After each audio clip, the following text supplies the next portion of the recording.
So Amy, before an assessment day, what would you like to see a candidate do before attending? We send 2 emails before the actual day itself, and they have a lot of information in them. One of the key things I would say is just to make sure that all of the documentation that we ask for is prepared in advance of the day, and if there are any issues with that, you do let us know.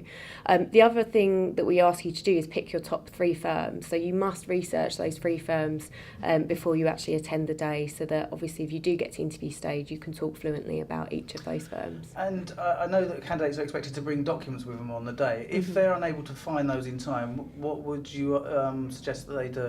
Yeah, I would say to contact us at the earliest opportunity. We can give advice around what we can accept in their place, if we can accept anything else. Otherwise, we will need to probably reschedule the day, but that's a conversation that we can have as and when it arises, really. Great. And then when they arrive on the day, what's the day entail for them? What do we expect? Yep. So when they first arrive on the day, they'll be greeted obviously by SWAT UK staff. They are asked for the documents as per the email that they receive, and these will be given back to them at the end of the day. In regards to then what happens, they're given instructions for the tests whilst they're waiting. There'll also obviously be a number of people on these assessment days, so that's their chance really to kind of engage and chat with the rest of the candidates on the day. And then we will tell them about the next stages as we go through. So when candidates arrive to SWAT UK, obviously we expect them to present themselves in a certain way. What would you say is the way they should be dressed? It is business wear. That's what we expect to see from the candidates, and that's certainly what our firms would expect to see. So yes, business wear, as myself and you are dressed today. Okay.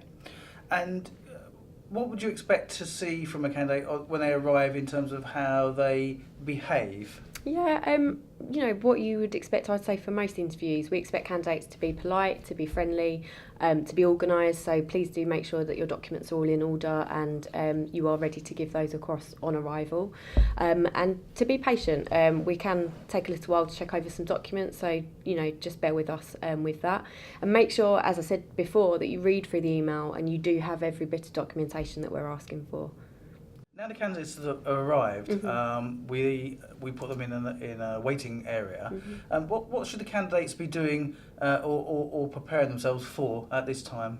Yeah, I would say that it's a chance to kind of engage with the other applicants that are there, to make sure that they have their own stationery to hand if they want to use it. We do provide calculators, pens, pencils, etc., everything you would need to get through the test, but if they do want to use their own stationery, then I would say that they have that to hand. I would hope that all of the candidates would have looked at the practice questions that are on our website, so just be thinking about those. And also there are slides playing that give instructions for the test, so making sure that they really do pay attention to that.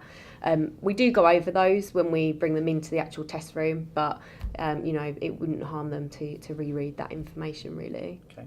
And then once we call them into the test, what would your advice be to the guys sitting in the room? Yeah, I know it's not the easiest of situations to be in, and it can be quite daunting, but the main thing really is just to try and keep as calm as possible, to make sure, again, that they are listening to the instructions that we give, and also on the documents themselves there are instructions, so making sure that they really take time to read that, but also bearing the time frame in mind. It is an hour, it is pressured, but it is also very possible to do these tests and to pass them to a good standard. So just also thinking about maybe allocation of time, where their strengths are at. Some people find it easier to do the things that they find easiest first, others may leave that to the end. Everyone is individual, so just thinking about playing to your own strengths, really. And should they be attempting all the questions?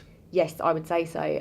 Particularly with the maths test, they are multiple choice questions. So me personally, I would just go for it. If you're not sure of an answer, I would say don't leave it blank, because obviously you could lose quite an important mark.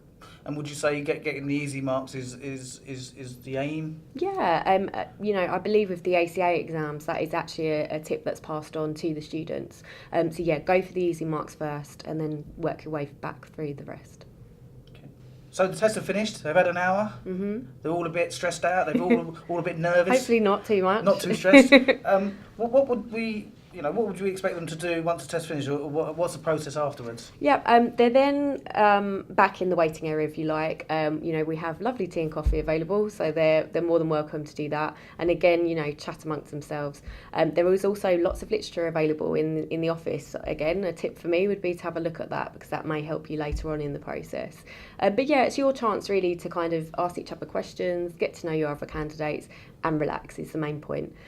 During that time as well, we will also give back the documents from earlier on that day, so obviously just checking over that you've got all of those. And also there will be a marketing questionnaire that we ask you to complete whilst you're waiting as well.